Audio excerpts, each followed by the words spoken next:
د سعودي عرب نه بتاسو خپل د موبایل نه په چند غنټو کې پاکستان ته پیسې څنګه ورلېږي وطنوالو یو ډیر ښه اپ می درته راوړی دی ډیر بهترین ریټ هم ورکوي او یو ډیر اسانه طریقه ده دې نه مخکې وطنوالو ما تاسو ته په برق په ټیکمو باندې ویډیو کړی و خو ډیر وطنوال ماته میسجونه کوي یره چې زمونږ اکاونټ بلاک شوی دی او دوباره نه اوپن کیږي وطنوالو نن دته یو داسې یو اپ خېما چې دا د ټولو وطنوالو لپاره د ټول استعمالولای شي یو ډیر بهترین ریټ ورکوي په چند غنټو کې تاسو پاکستان ته پیسې ورلېږلی شي دا اپ چې دی وطنوالو دا د انما بانک والا اپ ته داسې تھرد پارټي والا اپ نه دی بالکل ټرسټډ اپ ته په دې باندې تاسو مکمل یقین کولای شئ که تاسو خپل ټرانزیکشن په صحیح طریقې سره کوئ نو ان شاء الله زه یقین لرم چې د دې اپ نه به تاسو مطمئن یئ په نننۍ ویډیو کې به درته مکمل طریقه ښیم چې تاسو به په دې اپ کې خپل اکاونټ څنګه رجسټر کوئ ان شاء الله په نیکسټ ویډیو کې به درته وایم چې تاسو به د دې اپ نه پیسې څنګه ورلېږئ پاکستان ته وطنوالو کوشش وکړئ چې اپ تاسو زموږ د ویب سایټ په تھرو باندې ډاونلوډ کړئ ځکه چې موږ ته به فایده راځي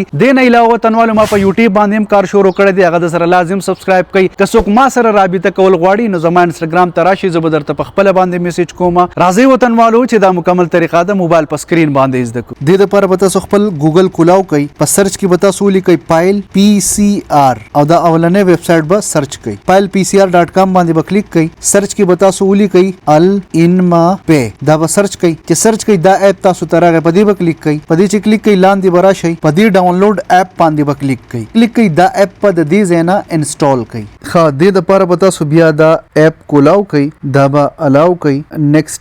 نیکسټ کوي صحیح ده بیا به په دې ګیټ سٹارټ باندې کلیک کړئ دا به کنټینیو کړئ دا به ویل یوزینګ د اپ کړئ دلته کې به خپل د موبایل نمبر ور واچوئ لاندې به خپل د اقامې نمبر ور واچوئ په دې باندې کلیک کړئ نیکسټ کړئ تاسو نمبر ته به او ټي پی راشي هغه به دلته کې انټر کړئ دلته به خپل ډیټ اف برث ور واچوئ دا به بیا ډن کړئ بیا به دا نیکسټ کړئ چې نیکسټ کړئ دلته کې به تاسو کریټ ا پاس کوډ کله چې بیا دا اپ تاسو اوپن کوئ نو دا به تاسو نه کوډ غواړي کوډ به بیا تاسو دوباره ور واچوئ نو دا وګورئ یور اکاونټ هیز بین سکسسفولي کریټډ دا به بیا ډن کړئ چې ډن کړئ نو دا و زمونږ نه اکټیو د ټچ آی ډي سیټ اپ ناو باندې به کلیک کړئ فنګر ولا ورکا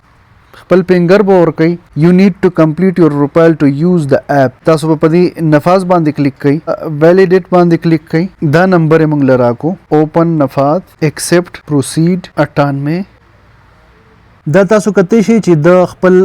ویریفیکیشن وکړو فنپاس کې بیا به دا ریټرن ټو انما پے ته باندې تاسو کلیک کړئ ټیک شو جی نو دا زمونږه انما پے چې کوم دی هغه ویریفای شو ډن نو د کسټمر انفارمیشن کې دوی موږ ته وایي چې یاره خپل اکوپیشن سلیکټ کړئ تاسو چې په سعودي عرب کې څه کار کوئ نو هغه به پکې سلیکټ کړئ موږ به پکې پرایویټ سیکټر سلیکټ کوو په دې کې چې تاسو صحیح یې نو تاسو به پکې هغه سلیکټ کړئ ښه سیلز به پکې موږ سلیکټ کوو تاسو نه نوم غواړي خپل نوم به پکې کېږدئ انکم سورس چې زمونږ ده نو هغه سیلري ده منتلی انکم پکې تاسو دغه پکې د ټولو نه اخرنی دی بس همدغه پکې ور واچوئ ټیک شو بیا به دا نیکسټ کړئ نیشنل ایډریس په دې کې به تاسو سټي کې چې کوم دی په مدینه کې دی نو زه به پکې مدینه ور واچوم تاسو چې په کم سټي کې تاسو پکې هغه ور واچوئ پوسټل کوډ غواړي د مدینې که تاسو په ریاض کې تاسو په ګوګل کې سرچ کړئ هغه پوسټل کوډ به راوباسئ ټیک شو وطنوالو دا زمونږ د انما پے اکاونټ جوړ شو دې کې اوس ټرانزیکشن څنګه کیږي په دې کې به موږ کارت څنګه اپلای کوو پیسې به پکې څنګه سینډ کوو نو هغه زه تاسو ته سټیپ بای سټیپ بیا ویډیو کوم او ان شاء الله چې تاسو به پوه شئ دې نه علاوه وطنوالو ویډیو د سره لایک شیر کړئ پیج د سره فالو کړئ که بیا هم څه کوېسچن وي نو په کمنټ کې تپوس کولی شئ د الله په امان